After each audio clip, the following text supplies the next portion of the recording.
सुप्रभात, good morning. सीधा सौदा के ट्यूसडे एडिशन में स्वागत है आप सबका। कल डिसेंट शुरुआत हुई है कारोबारी हफ्ते की और आज के लिए इंडिकेशन जो है एसजेएक्स निफ्टी की तरफ से थोड़े सबड्यूड से। कल जहां बंद हुए थे मोटा मोटी उन्हीं लेवल्स के आसपास आज हम लोग एक पस्त शुरुआत कर सकते हैं। दरअसल यूएस में भी अच्छी तेजी के बाद मामला थोड़ा सा नरम या कंसोलिडेट करता हुआ नजर आ रहा है। लाइए भाई ग्राउंड दिखाइए हमारी टकाटक पिच और समझ लेते हैं पिच में किस तरह के प्लेयर को, क्या बैट्समैन या बॉलर को फेवर करने वाली पिच होगी। तो दूर से हरी दिखती है लेकिन पास से सख्त है। क्या मामला है? सख्त पिच क्यों है जब क्यूज तो ठंडे ठंडे से दिख रहे थे? अभी डायरेक्टर साहब दिखा रहे थे क्यूज देखे ठंडे नहीं, थोड़ी बहुत प्रॉफिट बुकिंग कल हुई यूएस में और वो इसलिए हुई कंसल्टेशन वही कंसल्टेशन कर लो आप। इतना चल गया था, जबरदस्त रैली बनी है, 4300 के आसपास पहुंच गया था S&P। तो ये थोड़ी बहुत प्रॉफिट बने बुकिंग होगी और जिस तरह के वहाँ इवेंट आने वाले समय में होने हैं उसको लेकर के तो ये बहुत ही नॉर्मल मामूली सी वोलेटिलिटी है। मतलब कौन सा इवेंट? फेड की बैठक होने, इतनी बड़ी पॉलिसी आने वाली है। हमारे यहाँ की पॉलिसी तो नॉन इवेंट है, कुछ नहीं होना उसमें, बट उनके यहाँ तो बहुत इंपॉर्टेंट है।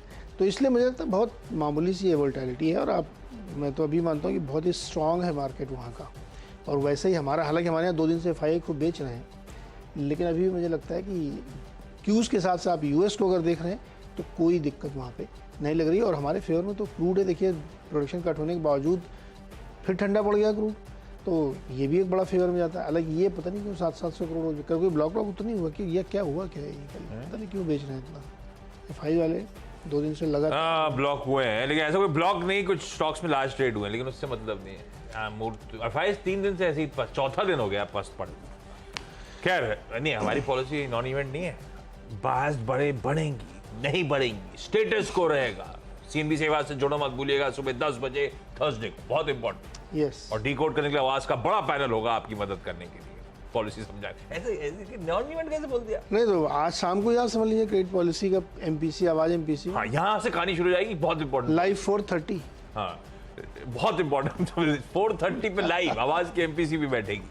लाइए भाई आज की टीम स्क्रीन पे मिला जुला रखा है रुझान। मिला जुला क्या, जैसी जो खबर समझ में आई तो लाल अदा कर दिया। ऐसे सोच के नहीं चला कि इतने लाल हो गए। SBI को पहला ग्रीन रखा है, लेकिन ऐसी कोई चीज नहीं हुई है कि इसके लिए स्पेसिफिक ट्रिगर बन जाए, वो भी समझाऊंगा मैं। कल खबर आई थी अदानी ग्रुप की डीलेवरेजिंग की अपडेट कि ग्रुप ने $2.65 बिलियन का प्री पेमेंट प्रोग्राम कंप्लीट कर दिया। इसमें से $2.15 बिलियन तो फुल प्रीपेमेंट है, जो लिस्टेड फर्म्स के गिरवी रखे शेयर थे उन्हें छुड़वाया पूरी तरह से। और दूसरा अंबुजा सीमेंट के एक्विजिशन के लिए $700 मिलियन का जो लोन लिया था उसको भी चुका दिया। इसीलिए टोटल बैठ गया $2.65 बिलियन। अब ये SBI का जब एक्सपोजर का अपडेट आया था 23,000 करोड़ रुपए के आसपास का, तब SBI ने लेकिन कहा था कि हमारे तो सारा एक्सपोजर जो है कैश जनरेटिंग एसेट्स के थ्रू बैक्ड है ना, यही कहा था कुछ। Yes. बढ़िया कैश जनरेटिंग एसेट्स। तो फिर वो लेवरेजिंग, ये प्रमोटर के गिरवी शेयर वाला गेम इनका नहीं है, पर एक साइकोलॉजिकली पॉजिटिव लेके चल रहा हूँ। SBI को ग्रीन अच्छे लग रहे थे, कल भी बैंक हाईलाइट करे थे मैंने, ICICI बैंक वगैरह अच्छे चले भी थे दिन के दौरान। SBI को ग्रीन रखता हूँ। और अंबुजा सीमेंट को इसलिए रख दिया, $700 मिलियन का प्रीपेमेंट कर दिया। पर ध्यान रखिएगा इस केस में भी पैसा अंबुजा के पास कोई नहीं आना। इनको एक्वायर करने के समय जो अदानी ग्रुप ने उधारी ली थी, और वो उधारी भी किसी डोमेस्टिक बैंक की नहीं थी, उस समय अपडेट आया था हमने तो ग्लोबल पैसा उठाया है, विदेशी इंस्टीट्यूशन से पैसा उठाया है। तब उन्होंने कहा था, जब इशू आया था कि अंबुजा को क्यों फंड कर दिया जब इतनी उधारी बाजार में ले रखी है, तो उन्होंने कहा था भाई साहब आपके किसी ने नहीं, हमने तो विदेश से उठाया हुआ। तो इसलिए बैंक्स का इसमें भी कोई रोल नहीं है, हमारे वाले। लेकिन अंबुजा सीमेंट को मैं ग्रीन रख के चलता हूं, बढ़िया कंसोलिडेट हो रहा है। तीसरा स्टॉक बहुत तेजी में है, ये कंपनी मारुति सुजुकी इंडिया। मैं असल में ग्रीन इसलिए लेके चल रहा हूं क्योंकि कल बड़ा इंपॉर्टेंट दिन है।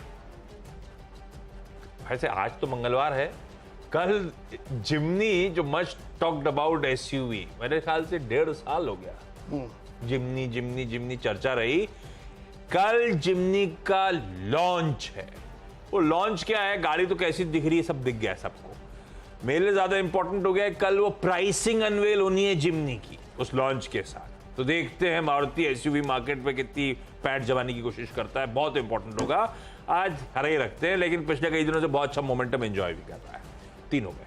अच्छा, जो मैंने बात की थी शशांक श्रीवास्तव से, वो कह रहे थे 35,000 गाड़ियाँ बुक हैं उनकी, तो जब बुकिंग होती है उसमें प्राइस नहीं, प्राइस नहीं पता चलता। ऐसे अंधी बुक करो, 10,000 रुपए की बुकिंग कर ली जाए, बाद में देखा जाए। ओके, 35,000 की बुकिंग है ऑन रिकॉर्ड बोल के गए।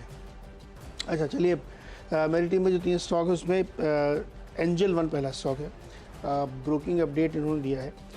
इनका ये जो बिजनेस अपडेट आया है मई महीने का, उसमें क्लाइंट बेस इनका साल दर साल और मंथ ऑन मंथ लगातार बढ़ा है। साल दर साल करीब 44% की ग्रोथ है और मंथ ऑन मंथ 3.5% सीक्वेंसली है।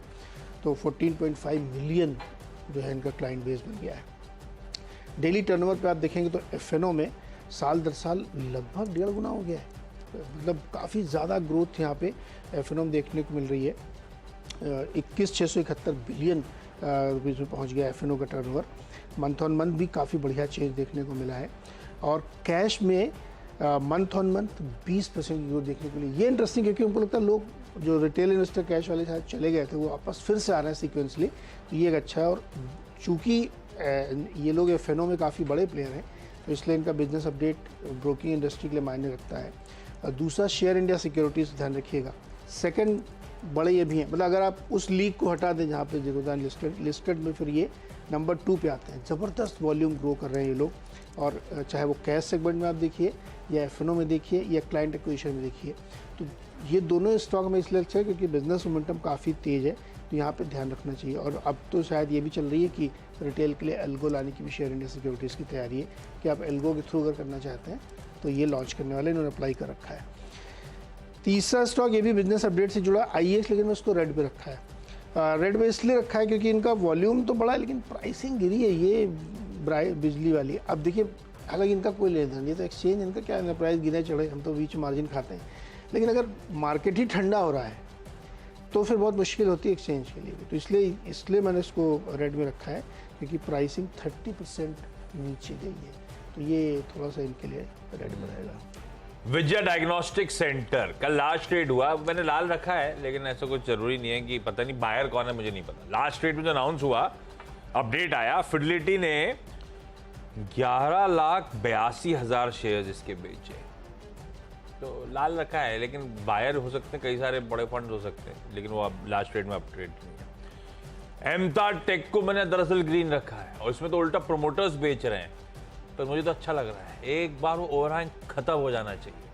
हमने कई बार मेंशन कर रखा है, कोर फैमिली के अलावा वाले प्रोमोटर्स बेच रहे हैं। 3 लोग थे, उषा रेड्डी, अनीता रेड्डी, कविता रेड्डी, जो बार बार बेचते, उन्होंने कल फिर बेचा। तीनों ने मिलकर 11,20,000 शेयर्स बेचे। खरीदा किसने? प्लूटस वेल्थ ने खरीद लिया। एक और मार्की इन्वेस्टर चेक इन हो गया। 11,20,000 शेयर बेचे। प्लूटस ने 13,15,000 शेयर्स खरीदे। एमतार हो सकता है लाल में हो, लेकिन एमतार रेडा पे रखिएगा। हर बार प्रमोटर जब माल छोड़ा है, अभी पिछले हफ्ते भी मेंशन करा था कैसा लार्ज प्लेयर आया था और कैसे उनकी सेलिंग से ज्यादा खरीद के चला गया। कल भी ऐसे ही हुआ, 1-1.5 लाख शेयर ज्यादा ही खरीद डाले किसी प्लूटस ने। ग्रीन हिंदुस्तान फूड्स है कंपनी बहुत अच्छी, वो मेरे ख्याल से कॉन्ट्रैक्ट मैन्युफैक्चरर फूड आइटम्स की। BSE लिस्टेड थी आज तक, NSE में आज से लिस्टिंग होगी। तो अब मेरे NSE लिस्टिंग बेसिकली ज्यादा विजिबिलिटी प्रोवाइड करेगी, ज्यादा लिक्विडिटी प्रोवाइड करेगी। हो सकता है बेहतर प्राइस डिस्कवरी हो स्टॉक की, सिर्फ इस होप में ग्रीन रखा है, और इसके अलावा कोई खबर नहीं पता। मतलब बाकी स्टॉक्स की है, इस कंपनी रिलेटेड से NSE लिस्टिंग है आज। हो गया 6 हो गए। ओके, चौथा स्टॉक हमारा है जो अनमोल इंडिया कंपनी है। इसने बोनस इशू किया है 4:1 का, और कंपनी ने जो अपने रिजल्ट दिए थे काफ़ी शानदार थे। रेवेन्यू में 33% की ग्रोथ, एबिटा 32% और मुनाफा 20% की राइज किया हुआ है। इसको इस लिहाज से भी देखना चाहिए कि जो कोल इंपोर्ट करते हैं ना, गवर्नमेंट ने कहा था कि आप इंपोर्ट करिए और बिजली बनाइए, तो ये न सिर्फ थर्मल कोल के अलग अलग प्रकार के कोक इंपोर्ट करते हैं और अलग अलग क्लाइंटेल को सर्व करते हैं। हालांकि बोनस इनका जो है 4:1 के रेशियो में आया है, थोड़ा ज़्यादा लग रहा है मुझे, लेकिन फिर भी क्योंकि स्टॉक में काफ़ी रनअप देखने को मिला है, तो हमें लगता है कि हो सकता है यहाँ पे ग्रीन ट्रेड आपको देखने को मिले, इस लिहाज से लगता है। लेकिन नतीजे काफ़ी शानदार थे और उसके आधार पर रखा जा सकता है। 5वां स्टॉक है इंडियन ऑयल कॉरपोरेशन। एक खबर इनकी आ रही है कि इन्होंने 2 डोमेस्टिक इंजन बनाने वाली कंपनियों के साथ एक करार किया है। अब ये लोग डीजल में 5% एथेनॉल मिलाने की तैयारी कर रहे हैं, तो उसके लिए ट्वीक करना पड़ेगा इंजन, क्योंकि पेट्रोल वाले में तो चल जाता था। डीजल में अगर आपको मिलाना है एथेनॉल, तो आपको इंजन में चेंज करना पड़ेगा। इसके लिए इन्होंने टाई अप किया है 2 डोमेस्टिक मैन्युफैक्चर, पता नहीं गेस नहीं कर पाया, कमिंस ही होंगे मेरे ख्याल में, जो शायद कर रहे होंगे, लेकिन नाम नहीं इनका पता है मुझे। IOC इसलिए रखा है, ग्रीन में रखिएगा। और छठवां स्टॉक है JK सीमेंट, जिन्होंने 100% इक्विटी खरीदी है तोशाली सीमेंट में। बहुत छोटा सा एक्विजिशन है, 150 करोड़ का, लेकिन ये महत्वपूर्ण इसलिए क्योंकि जिस तरीके से सीमेंट कंपनी अपनी कैपेसिटी एक्सपेंड कर रही है, ब्राउन फील्ड, ग्रीन फील्ड, हर तरीके से, वो बहुत सिग्निफिकेंट है। और JK सीमेंट के लिहाज से ये मुझे लगता है कि सीमेंट इंडस्ट्री के लिहाज से बढ़िया एक्विजिशन है, तो इसको भी ग्रीन में रख सकते हैं। चलिए एक ब्रेक लेते हैं। 6 स्टॉक हो गए, अगले 4 स्टॉक ब्रेक के बाद।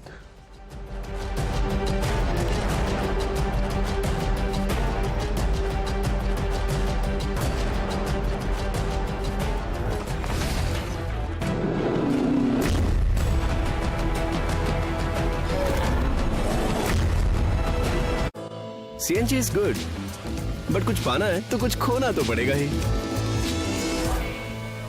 OMG, it's CNG!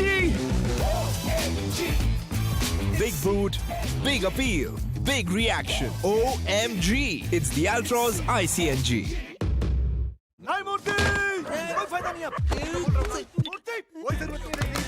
नई कार खरीदने से पहले एको चेक करें और 36,000 तक बचाएं। 10 साल हर हाल। आगरे के पेठे को मदुरई को चखाया है। सर इधर पेठा नन्ना इருக்கு। जयपुर की जूती न्यूयॉर्क को पहनाया है। Amazon क्लिक करो, अभी दाल टाइप करो, तुअर दाल ना, अच्छा ठीक है, तूर दाल टाइप करो। 80 साल की उंगलियों की उंगली पकड़ अब सेलेक्ट करो। टेक्नोलॉजी पे चलना सिखाया है। ऑर्डर करा, ऑर्डर दे दिया, और कुछ? वाह वाह, तुम्हें और नीचे चलो, ऊपर चलो। टेक्नोलॉजी को मैंने अपनी भाषा में बोलना सिखाया है। देखे हैं हर हिस्से के किस्से। Alexa, tell a bedtime story. Okay. आने वाले कल से रोज रोज बतियाया है। हर दिल तक पहुंचने का मेरे दिल ने रास्ता बनाया है। 10 साल में साथ मिलकर कई मंजिल पाई हैं। अभी तो बस पहला कदम बढ़ाया है। अपनों ने मिलकर बनाई है अपनी दुकान। मैंने Amazon बनाया है। Amazon, इंडिया की अपनी दुकान।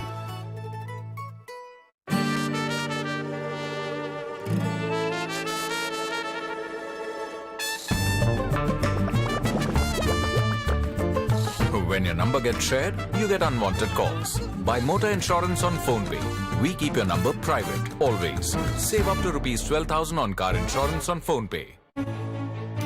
बात डेवलपमेंट की हो या टेक्नोलॉजी की, आज का नया भारत हर क्षेत्र में हो रहा है advance. New generation new idea के साथ एक न्यू इंडिया का निर्माण कर रही है, और ये सब कुछ संभव हो पा रहा है देश के उन समस्त जिम्मेदार नागरिकों के द्वारा। समय पर अदा किए गए एडवांस टैक्स से आप भी समय पर एडवांस टैक्स अदा करके देश की तरक्की में भागीदार बनिए। एडवांस टैक्स जमा करने की आखिरी तारीख 15 जून 2023 है। किसी भी तरह की कंपनी, कॉर्पोरेट या वे व्यक्ति और संस्थाएं जिनकी कर देयता TDS, TCS कटने के बाद 10,000 या उससे अधिक है, वो 15 जून 2023 तक अपने एडवांस टैक्स की किश्त अदा करें। प्रत्येक आयकर दाता एक राष्ट्र निर्माता।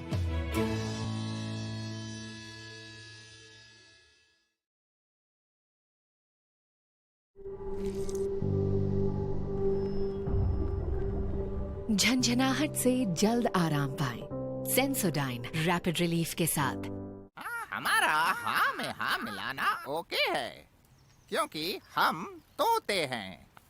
लेकिन आपके वेल्थ मैनेजर को ऐसे नहीं करना चाहिए, पता है ना? चुनिए नुवामा। हम करते हैं वही जो आपके और आपके पैसों के लिए है सही। Nuvama, let's do it right. Gold के बिना आपका इन्वेस्टमेंट पोर्टफोलियो कैसा लगता है? अधूरा, क्योंकि गोल्ड के साथ आपके पास पावर होती है बड़े फैसले लेने की, रिस्क्स और रिटर्न्स को बैलेंस करने की, पावर आसानी से खरीदने और बेचने की, इसीलिए गोल्ड है आपका स्ट्रेटेजिक एडवांटेज, जिसके बिना आपका पोर्टफोलियो है अधूरा। अपने पोर्टफोलियो को दें गोल्ड की पावर। World gold council. नई कार, तुमने कार इंश्योरेंस खरीदा होगा एगो ऐप से, नहीं? आपको नहीं तो कोई बात नहीं मूर्ति, गलतियां होती रहती हैं, कोई जरूरत नहीं है चेक करने। नहीं मूर्ति, कोई फायदा नहीं, मूर्ति कोई जरूरत नहीं। नई कार खरीदने से पहले एको चेक करें और 36,000 तक बचाएं।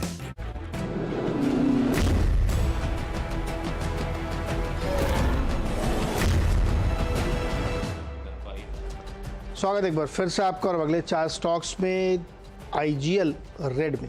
देखिए जेफरीज की रिपोर्ट है, वो बाई रेटिंग दे रहे हैं 560 के टारगेट के साथ, लेकिन मुझे लगता है कि ये मेरे हिसाब से ग्रीन होना चाहिए। क्यों होना चाहिए? क्योंकि जिस बेसिस पे दिया जा रहा है ना उसको, दिल्ली ने EV यानी इलेक्ट्रिक व्हीकल की जो पॉलिसी एडॉप्शन किया है, ले रहे हैं वो लोग, वो बहुत एग्रेसिव टाइमलाइन के साथ है और उसका 30% यानी IGL के 30% पर इम्पैक्ट पड़ेगा। क्योंकि जिस तरह से EV एडॉप्शन दिल्ली सरकार कर रही है या दिल्ली में होगा, कोर्ट वोट का बहुत प्रेशर है, उससे इनके ओवरऑल वॉल्यूम पे सिग्निफिकेंट इम्पैक्ट आने वाला है। तो इसलिए मुझे लगता है कि हालांकि जेफरीज मानते हैं कि नियर टर्म में इनको कोई दिक्कत नहीं होगी, सपोर्ट होगा, CNG पिकअप होगा, लेकिन ये सारी स्टोरी जो ना नैरेटिव्स की हैं। सच्चाई ये है कि EV का एडॉप्शन इतनी ज़बरदस्त तरीके से हो रहा है कि आपको ये दिखेगा कि इनकी डोमिनेंस पे चैलेंज है। इसलिए मैं इसको रेड पे रख रहा हूँ। अगेंस्ट है जेफरीज के, मैं अगेंस्ट हूँ जेफरीज के। एक्सिस बैंक ग्रीन में है, इसमें भी जेफरीज की रिपोर्ट है, लेकिन यहाँ ठीक लगता है मुझे 1150 का इन्होंने टारगेट दिया है। और इनकी एक बड़ी इंपॉर्टेंट बात दिख रही है मुझे, जो सही लग रही है, कि जो निम है ना वो शॉर्ट टर्म में एक आध क्वार्टर में कॉम्प्रेस होगा, लेकिन आगे जाते हुए नॉर्मलाइज इसलिए हो जाएगा क्योंकि जो बल्क होलसेल लेंडर्स हैं, जिसमें ICICI bank, SBI, axis, Kotak, इस टाइप के, इनको बड़ा फ़ायदा होगा क्योंकि जो MFI की ग्रोथ है वो इनके थ्रू ही होनी है। तो इसलिए मुझे लगता है कि बड़े बैंकों पे फोकस किया जाता है और निम पे बहुत ज़्यादा असर पड़ेगा नहीं, क्योंकि इनकी कॉस्ट ऑफ फंड हमेशा नीचे रहेगी क्योंकि बड़े लोग हैं। तो एक्सिस ग्रीन में। BHEL रेड में, वीरू आज हर्ट होंगे, लेकिन नोमुरा ने 61 रुपये का टारगेट दे दिया है कट करके और रिड्यूस की रेटिंग दी है। और अशोक लीलैंड ग्रीन में, इसमें बैंक ऑफ अमेरिका की रिपोर्ट आई है, 200 रुपये का टारगेट दिया है। बड़ा एग्रेसिव टारगेट पहली बार मुझे दिख रहा है किसी का। उनका मानना है कि CV सेगमेंट पूरा जो है क्रॉस द बोर्ड अच्छा दिख रहा है, तो यहाँ पे एक तेजी बन सकती है। तो आर सिस्टम इंटरनेशनल लाल में कल अपडेट आया, एक पब्लिक शेयरहोल्डर है भावुक त्रिपाठी, मैं जानता हूँ पूना क्या है शायद, 3.3% स्टेक, 39 लाख शेयर्स बेच दिए उन्होंने over a period of time. इनके पास दरअसल 35% स्टेक है सर। अगर भावुक के बेच रहे हैं तो गड़बड़ है। आप कैसे जानते हो? मैंने पर्सनली नहीं, वैसा नहीं जानता हूँ बहुत ज़्यादा, एक बार कभी मिले थे किसी इवेंट में, बट ये बहुत बड़े इस टाइप के वैल्यू इन्वेस्टर है। 35% है। अब ये माल छोड़ रहा है, अगर ऐसा ये सिर्फ इतना ही छोड़ा है, आगे छोड़ा नहीं छोड़ा, ये स्टॉक बहुत तेजी कर रहा है, ध्यान रखिएगा, चल भी चुका है, बहुत तेजी कर रहा है, तो थोड़ा सा आपसे वॉच आउट करिएगा, क्या पता चलता ही चला जाए। अंबर एंटरप्राइजेज और एवलॉन टेक्नोलॉजीज कॉन्ट्रैक्ट मैन्युफैक्चरर, इसलिए रडार पे रख रहा हूँ। एक IPO आज से खुलने जा रहा है, क्या नाम था? IKO लाइटिंग का। IKO लाइटिंग का अपना कंफर्ट है, खुलते ही मुझे लगता है वैल्यूएशन काफी रिच होने वाले हैं उसके, पर ये दोनों आज की डेट में भी कंपैरिजन में उसके बगल में वैल्यूएशन भी बैठे हुए हैं। यही कुछ कॉन्ट्रैक्ट मैन्युफैक्चरर्स हैं, कुछ हद तक वैल्यूएशन कंफर्ट दे रहे हैं, सिर्फ इसलिए मेंशन कर रहा हूँ। और बॉम्बे बर्मा इसलिए लिख दिया क्योंकि आज मैं पढ़ रहा था कि ये गोफर चाह रही है कि उड़े हैं। पहले कह रहे हैं 22 प्लेन के साथ रीस्टार्ट करना चाहते हैं ऑपरेशंस, और एक्सपेक्ट कर रहे हैं ये लोग कि रेगुलेटर से, DGCA से within a week confirmation आ जाएगा। तो बॉम्बे बर्मा को ग्रीन रख दिया है, पर ये बहुत चैलेंजेस है। अनटिल एंड अनलेस ये पुराना पेमेंट्स ना करें, जो फ्लाइट नहीं उड़ी थी उनके बकाया अब तक वापस नहीं आए लोगों की, और ट्रैवल एजेंट्स कह रहे हैं जब तक वो बकाया नहीं आएगा हम इसकी बुकिंग लेंगे नहीं। वो अभी भी ऐसे होना है, बहुत इश्यूज आने हैं, आसान नहीं है। मैं सिर्फ हरा रख के जा रहा हूँ बॉम्बे बर्मा को, सिर्फ सेंटिमेंट के लिहाज से। क्विकली छोटा सा ब्रेक के उस पार टीम्स का क्विक रैप अप।